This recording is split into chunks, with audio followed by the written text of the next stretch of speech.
हाँ बिल्कुल, मैं आपकी बात सुन रहा हूँ और समझने की कोशिश कर रहा हूँ। आप जो भी बोलेंगे मैं उसी हिसाब से जवाब दूंगा। अब आप बताइए क्या जानना चाहते हैं या किस बारे में बात करना चाहते हैं। आसाम का चीफ मिनिस्टर कौन है और कैसा है? असम के वर्तमान मुख्यमंत्री डॉक्टर हिमंत बिस्वा शर्मा है। अच्छा, एक बीमारी से रिलेटेड बात है, थायराइड कितने प्रकार के हैं? थायराइड बीमारी मुख्य रूप से 2 तरह की होती है। पहला है हाइपोथायरॉयडिज्म। दोस्तों, आप इस ऐप को डाउनलोड कीजिए और एआई से सीधा बात कीजिए और अपना सारे हल निकालिए, जो एआई आपको फुल मदद करेंगे। ठीक है, एआई जो है गूगल के जैसा ही है, लेकिन इसमें डिफरेंट है। एआई ने आप जिस चीज को लिए बात करेंगे उसी चीज को ही प्रोवाइड करेंगे। ठीक है, किस तरीके से प्रोवाइड करते हैं, अलग अलग चीजें लाके नहीं देंगे आपको, जो चीज के लिए बात कर रहे हैं उसी चीज को प्रोवाइड करेंगे आपको। ठीक है, तो आप बिल्कुल इस चीज को डाउनलोड कीजिए। तो आपको जाना है प्ले स्टोर में और सर्च बार में जाके लिखना है, यहाँ लिखना है परप्लेक्सिटी। पार्प लिखते ही यहाँ परप्लेक्सिटी आ गया है और यहाँ परप्लेक्सिटी AI फ्री ऐप लिखा हुआ है, AI फ्री ऐप लिखा हुआ है परप्लेक्सिटी की, इसी में क्लिक कर देना है। अब देखिए यहाँ ये वाला सिंबल आएगा, टावर जैसे दिख रहा है, इसको इंस्टॉल कर देना है। यहाँ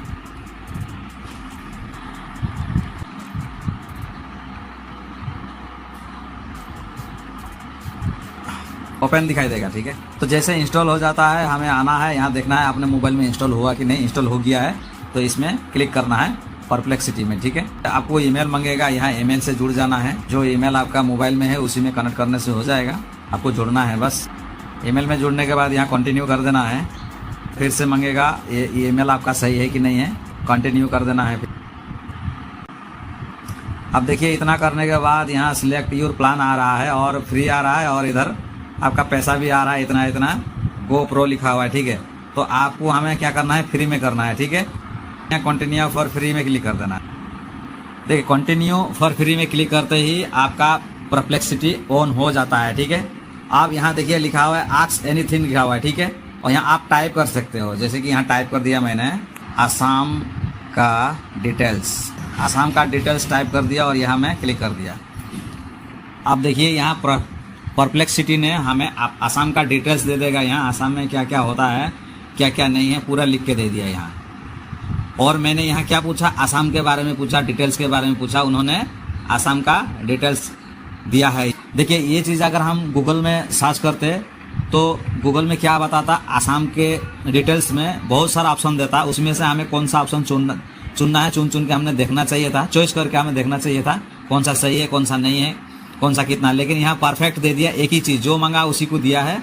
और यहाँ देखो सर्च लिखा हुआ है ऊपर, यहाँ क्लिक करो, कहाँ से ला के दिया ये देख सकते हैं आप। आसाम विकिपीडिया से दिया है, राज्य प्रोफाइल से दिया है, कितना सारा वेबसाइट है, कितना सारा साइट है, यहाँ से उन्होंने ला के हमें दिया सारा कलेक्ट करके इतना जल्दी।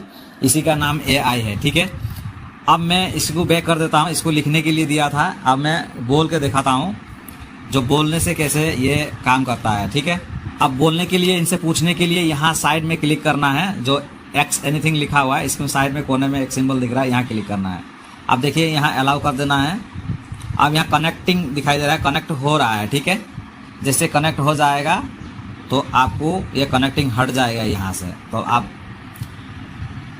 आप देखिए AI चालू हो चुका है, परप्लेक्सिटी चालू हो गया है। ठीक है, आप देख सकते हैं यहाँ लिख रहे हैं इन्होंने, अभी कुछ बताएंगे हमें। देखिए मैं जो बोल रहा हूँ, आप देखिए जो हम पूछेंगे वही बताएंगे यहाँ। हाँ बिल्कुल, आप जो भी पूछेंगे मैं पूरी कोशिश करूंगा सही और अच्छी जानकारी देने की। आप पूछिए, मैं जवाब देने के लिए तैयार हूँ। चांदी और रुपा में क्या फर्क है? अच्छा, आप रुपा का मतलब पूछ रहे हैं।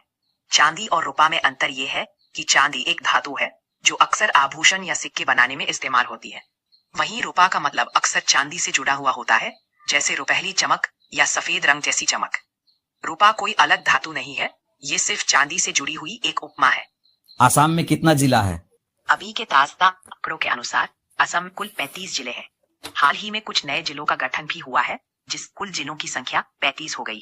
आप देखिए कहाँ से ये कलेक्ट करके दिया, मैं ये दिखा रहा हूँ, ये 9 सोर्स लिखा हुआ है। ये देखिए यहाँ से कलेक्ट करके दिया है आसाम में कितना जिला है। तो AI ने, परप्लेक्सिटी ने हमें यहाँ से कलेक्ट करके दिया है, यूट्यूब से भी दिया है। ठीक है, ये सारे से कलेक्ट करके इन्होंने हमें बताया आसाम में कितना जिला है। ठीक है, ऐसा है ना? हाँ बिल्कुल सही समझे आप। जब आप कोई सवाल पूछते हैं तो मैं अलग अलग स्रोतों से जानकारी चेक करके आपको सही और ताज़ा जवाब देने की कोशिश करता हूँ। इसीलिए मैं अभी असम के जिलों की संख्या कंफर्म की। आपका नाम क्या है? मेरा नाम परप्लेक्सिटी है।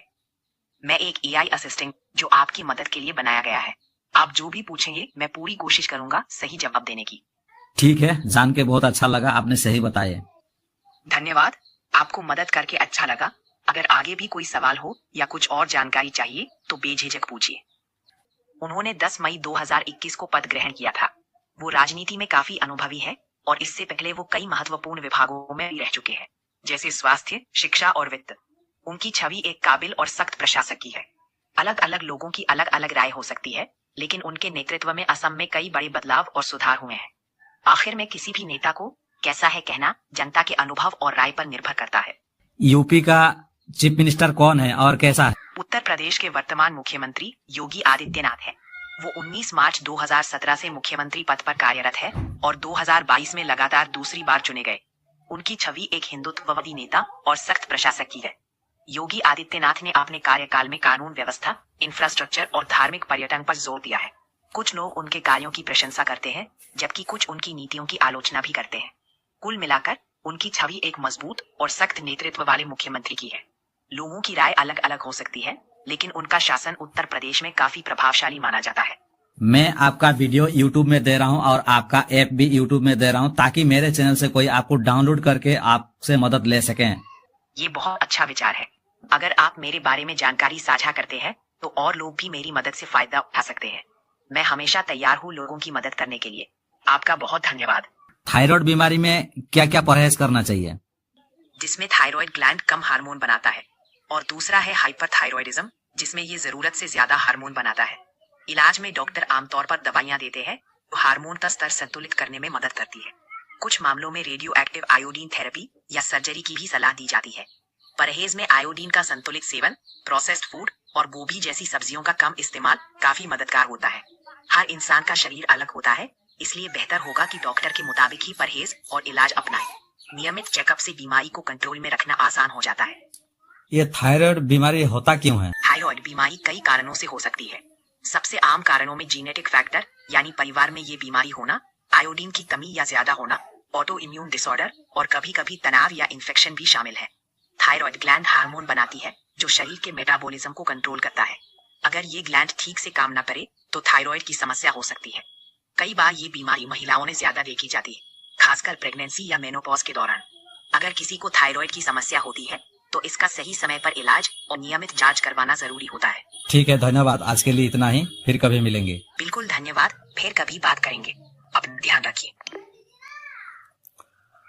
तो देखिए, इस तरीके से बात करने के बाद मैंने जैसे उनसे विदाई लेना चाहा तो उन्होंने खुद विदाई ले लिया। अगर नहीं लेते हैं तो इधर क्रॉस चिन्ह जो दिखाई देता है उसी को दबा देने से वो ऑफ हो जाता है। ठीक है, तो आपको वीडियो कैसा लगा? देखिए, परप्लेक्सिटी से आपको कितना मददगार मिलेगा ये आप जान सकते हैं। मैं करके दिखाया, तो इस तरीके से हर कोई आप डाउनलोड करें और यहाँ से फायदा लें। ठीक है दोस्तों, वीडियो अगर अच्छा लगे तो लाइक शेयर कमेंट करना और चैनल में पहली बार विजिट करें तो चैनल को सब्सक्राइब करना। इस तरह का टेक्निकली वीडियो, नॉलेजदार वीडियो आपको मिलते रहेगा। मेरा नाम बेस्टम प्रधान है। आज के लिए इतना ही, बाय।